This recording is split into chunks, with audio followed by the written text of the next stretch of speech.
اور مشرکوں میں سے مت ہو جاؤ.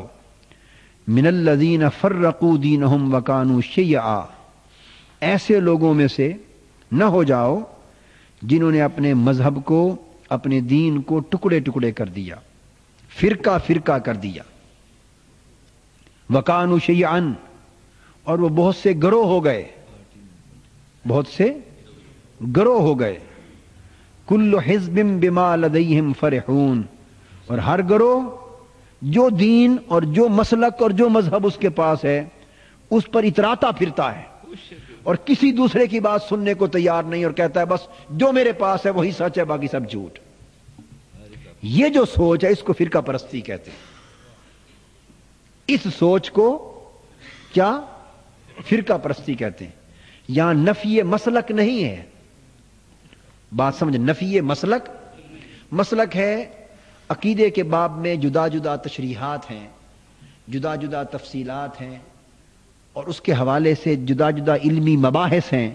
اس رائے کا مختلف ہو جانا، پھر اساتذہ کا مختلف ہونا، پھر مشائخ کا مختلف ہونا، پھر سلاسل کا مختلف ہونا، علمی تحقیقات کا ان پر قائم ہونے والی آراء کا مختلف ہونا، اور ایک نقطہ نظر بن جانا، اور ایک نقطہ نظر بن جانا، اور اس نقطہ نظر کو اپنانا. دوسرا اپنی تحقیق کے مطابق اپنے اکابر، اپنے مشائخ، اپنے اساتذہ اور ان کی بیان کردہ تحقیق کو اپنائے. یہ ہے جدا جدا مسلک یا جدا جدا نقطہ نظر، ان پر قائم رہنا. مگر یہ خیال رکھنا کہ دین ایک ہے سب کا، دین سب کا ایک ہے، اور وہ دین اسلام ہے.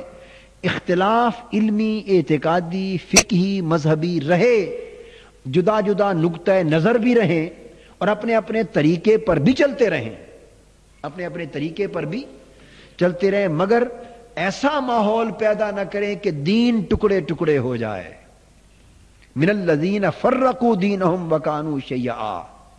تو اختلاف علمی، مسلکی، اعتقادی، مذہبی، فقہی، اس اختلاف کا ہونا اور اپنی تحقیق کی بنا پر ان نقطہ نظر پر عمل کرنا اور بات ہے، مگر اس کو نزاع کو اس طرح بنا دینا کہ اس سے دین ٹکڑے ٹکڑے ہو جائے، اور کلیتاً امت مسلمہ مختلف دڑوں اور گروہوں میں یوں بٹ جائے کہ کل حزب بما لدیہم فرحون، کہ ہر طبقہ جس کے پاس اس دین کی تعلیمات کے جو پہلو ہیں وہ ان پر یوں اتراتا پھرے کہ دوسروں کو جاہل، گمراہ، بے ایمان، کافر، مشرک، بدبخت اور خارج از اسلام تصور کرے، ان سے ہاتھ ملانا، سلام لینا دینا ہی حرام جانے، ان کو مسلمان ہی نہ سمجھے، اور حتیٰ کہ اس کی بات سننا اور پڑھنا ہی گوارا نہ کرے، اور جو اس کے ہاتھ میں آ گیا وہ اس پر اتراتا پھرے، جو ان کے پاس آ گیا وہ اس پر اتراتے پھریں. یہ کیفیت فرقہ پرستی ہے جس کی قرآن مجید نے سختی کے ساتھ مذمت کی.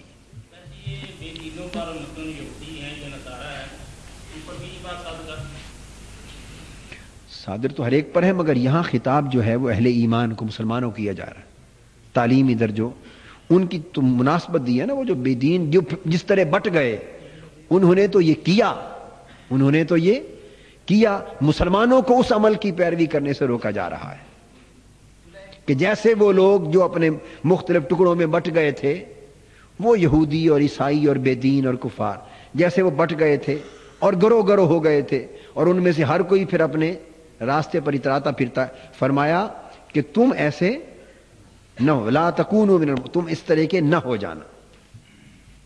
دوسرے مقام پر فرمایا وَاعْتَصِمُوا بِحَبْلِ اللَّهِ جَمِيعًا وَلَا تَفَرَّقُوا.